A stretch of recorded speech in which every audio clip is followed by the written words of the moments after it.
Bonjour, bienvenue dans ma bibliothèque. Nous sommes à Montréal le 1er mars 2014. Mon nom est Bruno Lalonde. Alors, très courte vidéo aujourd'hui pour vous inviter à regarder sur douteutv.com La Révolution poétique, animée par Sonia Bergeron, Yvon Jean, Yvon d'Anjou, ainsi qu'Éric Roger. Des dizaines et des dizaines de poètes vont y défiler et cette émission sera présentée en direct, donc à partir de 14h30. Je ne pourrai y être, je travaille finalement. Les imprévus de la vie, oh, travail, pardon, le gros mot. Excuse d'avoir dit ce mot, ça m'a échappé. Alors, je vous encourage à regarder ça. Si vous avez signifié que vous y participiez, je vous invite à respecter votre parole. Les poètes n'avons qu'une seule chose, une parole. Alors, il est bon qu'on ne la galvaude pas. Il est bon qu'on ne la trahisse pas, n'est-ce pas? Et c'est quand on hésite à dire quelque chose qu'il faut le dire précisément. Et ce n'est pas ce dont on ne peut parler, il faut le taire, c'est l'inverse. Ce dont on ne peut parler, il faut précisément le dire. Retournement du célèbre aphorisme qui clôt le Tractatus Logico-Philosophicus de Ludwig Wittgenstein. Alors, je vous invite à regarder ça. Aussi, un petit message à mon amie, Francine Mottet. Tu pourras constater, Francine, que j'ai retiré le magnifique petit tableau que tu m'as offert. C'est qu'il poursuit sa migration. Je l'amène avec moi, je la porte avec moi aujourd'hui à ma librairie, où je vais le déposer sur l'un des rayons, assez près de moi quand même, donc il va être avec les Pléiades. Il va être avec d'autres œuvres d'art.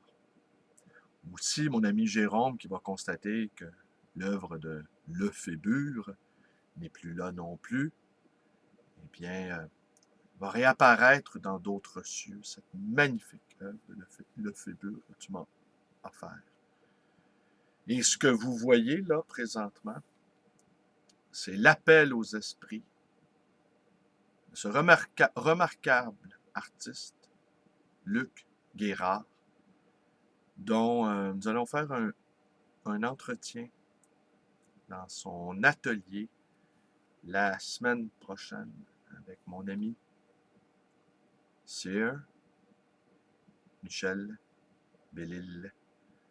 Alors, c'est tout pour aujourd'hui. C'est tout, hein? Courte. Je vous lis rien, je ne commente rien.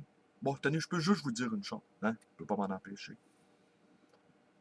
Voter pour un parti politique, c'est pas un acte de foi et ce n'est pas non plus un contrat de mariage. Et il ne faut pas croire que notre modeste bulletin de vote est d'une importance capitale. La démocratie vivante, s'exerce à tous les jours dans nos rapports avec les autres, dans nos rapports avec la société, dans nos rapports avec les proches. Et ce n'est pas simplement en votant qu'on se libère ainsi de de nos caractéristiques de citoyen. Le citoyen doit être impliqué dans les affaires de la cité. Et les politiciens, si on leur met suffisamment de pression, ils font ce qu'on leur demande. Évidemment, ils souhaitent qu'on leur en demande pas trop, hein? Mais ça, c'est à nous de voir. On leur met de la pression. Et maintenant, la rue, comme on le voit au printemps 2012, fait partie de l'échiquier politique. La rue est apparue, la rue va réapparaître. Peu importe quelle administration, péquiste ou libérale, va diriger les affaires de l'État. Les affaires de l'État, c'est une chose. La vie politique, la vie en société, en est une autre.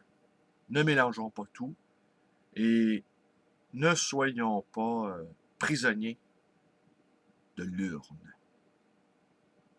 Je vous remercie d'être avec moi.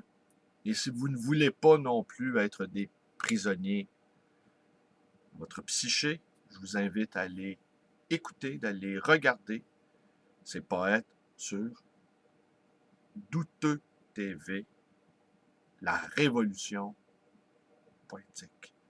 Je vous remercie d'être avec moi. Portez-vous bien. Vous connaissez la suite. Ma chaîne, ma page Facebook, ma librairie d'occasion et d'anciens, le livre voyageur, ainsi que mon numéro de téléphone 514-736-0999.